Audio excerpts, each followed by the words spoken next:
Anime romance can be beautiful, but it can also be incredibly toxic. Some anime show relationships built on loneliness, while others show obsessive love that slowly destroys the people involved. And sometimes, anime gives us something completely different, a relationship that feels almost too perfect to exist in real life. And the more anime you watch, the more you start to notice something interesting. Romance anime isn't really showing us one type of love. It's showing us a bunch of different kinds. The messy kind, the passionate kind, the confusing kind, the healthy kind, and the fantasy version we all wish they existed. So today I want to take a look at 5 anime that represent each type of love. The 5 anime we will be discussing today are Scum's Wish, Domestic Girlfriend, Citrus, Horimiya, and The Angel Next Door Spoils Me Rotten. And when you put these stories side by side, they actually say a lot about how relationships work in real life. Let's start with Scum's Wish. And if you've seen this anime, you already know how messy things get with Akane the teacher and, that whole shit show. So this story follows Hanabi and Mugi, 2 students who start dating, even though they're both secretly in love with other people. So right away, the relationship is built on a lie because they don't have feelings for each other. They just don't want to be alone. Instead of dealing with their feelings honestly, they basically use each other to fill the emotional void left by the people that they can't have. And that's where things start getting toxic. The relationship becomes this strange mix of secrecy, emotional manipulation, and hidden desires they never fully talk about. What makes this story interesting is how it shows something that actually happens in real life. Sometimes people make mistakes. Sometimes people mistake emotional pain for romance. They think the intensity of the feelings must mean the relationship is strong or meaningful, even when it's really just loneliness. And Scum's Wish leans hard into that uncomfortable reality. Now, if Scum's Wish shows love born from loneliness, then Domestic Girlfriend shows what happens when love is driven by pure emotional chaos. The story revolves around Natsu and his complicated relationship with Hina and Rui Tachibana. And very quickly, the situation turns into a full-on love triangle. Because Natsu loves Hina, he has a crush on her, but she's an adult and she's his teacher. So he tries to forget her by hooking up with Rui. That happens on episode number 1, at the very beginning. To add more to that level of love complication, their families have remarried. So now they're also step siblings. What makes this story interesting is how much of the conflict comes from conflicted desires. The characters know what they want emotionally, but they also know there are moral boundaries they probably shouldn't cross. And that tension creates a lot of difficult choices. Sometimes the characters make the wrong decision, such as when moved, such as when Hina moved away without telling Natsui, and she left him basically in his depression arc. I understand why she did it, because she's a teacher and she hadn't gotten found out, but relationships are all about communication. So she, in a very way, she was really selfish because she decided what was good for him without talking to him first.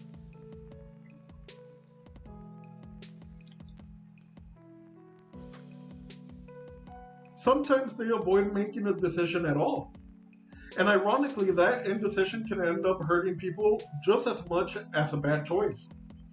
Domestic Girlfriend shows how passion can pull people together, but without clarity or responsibility, it can also create a lot of unintended pain.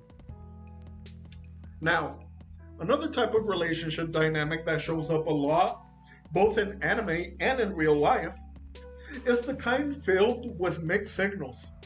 And that's basically the core of our next anime, Citrus.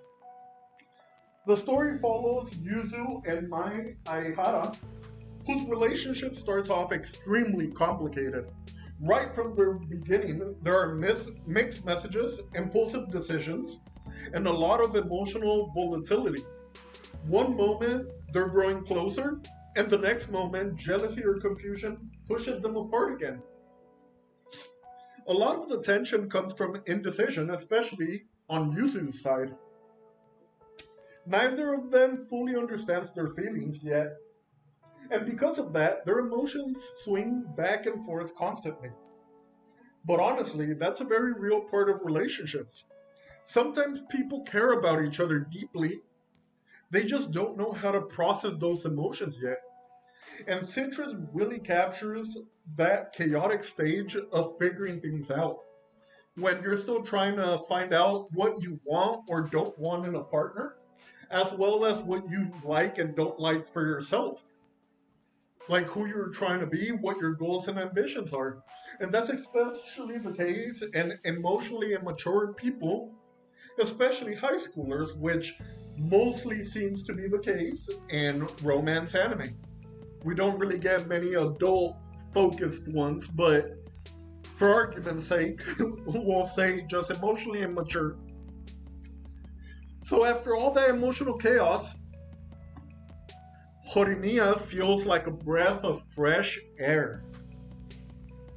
The story follows Hori and Miyamura, two classmates who slowly discover each other's true personalities outside of school. And instead of judging those hidden sides, they actually grow closer because of them.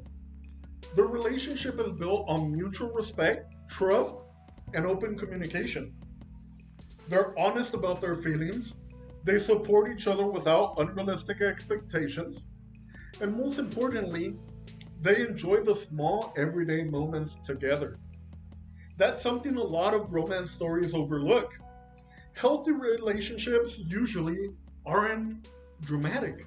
They're steady, they're comfortable, and they're built through small moments that slowly strengthen the bond between two people. Horimiya does a really good job showing that quieter, more realistic side of love. Finally, we get to our very last one. The angel next door spoils me rotten. It represents something a lot of romance anime aim for, which is the idealized version of love.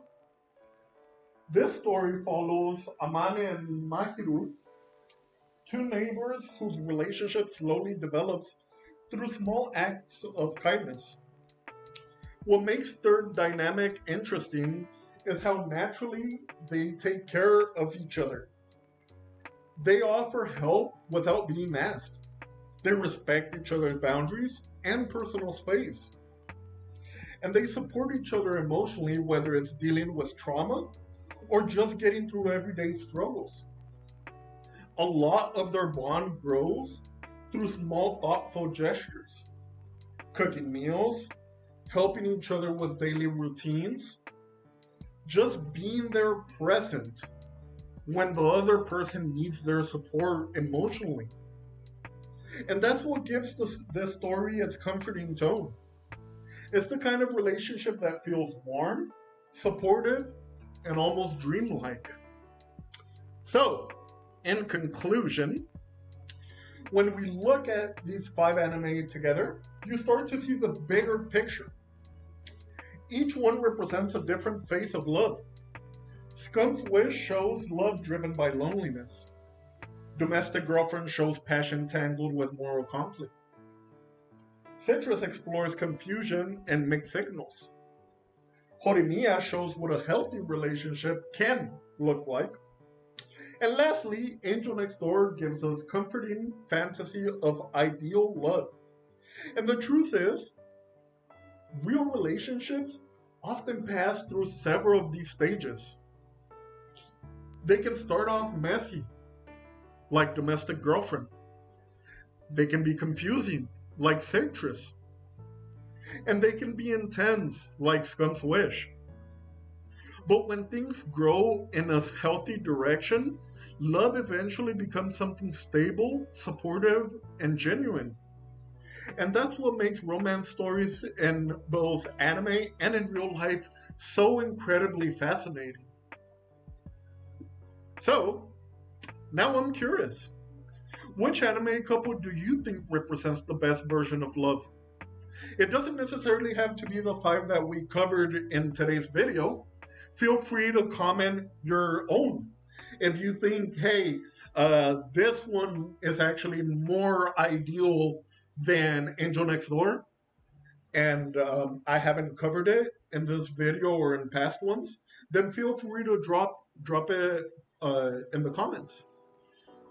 Also, be sure to like, share, and subscribe so I can keep giving you videos like these where we really get into the psychological analysis of anime. Because after all, even though it's fiction, it's a way that people are expressing themselves and putting out that content into the world. So, I'll catch you guys next time. And shortly, like in a week or two, we will be uploading our spring lineup anime review, where I will tell you if I skip that specific anime, give it 1 episode, 3 episodes, or must watch. We're bringing that dynamic back. I haven't done that in a while. So I'll catch you guys in that video. See you next time. Bye.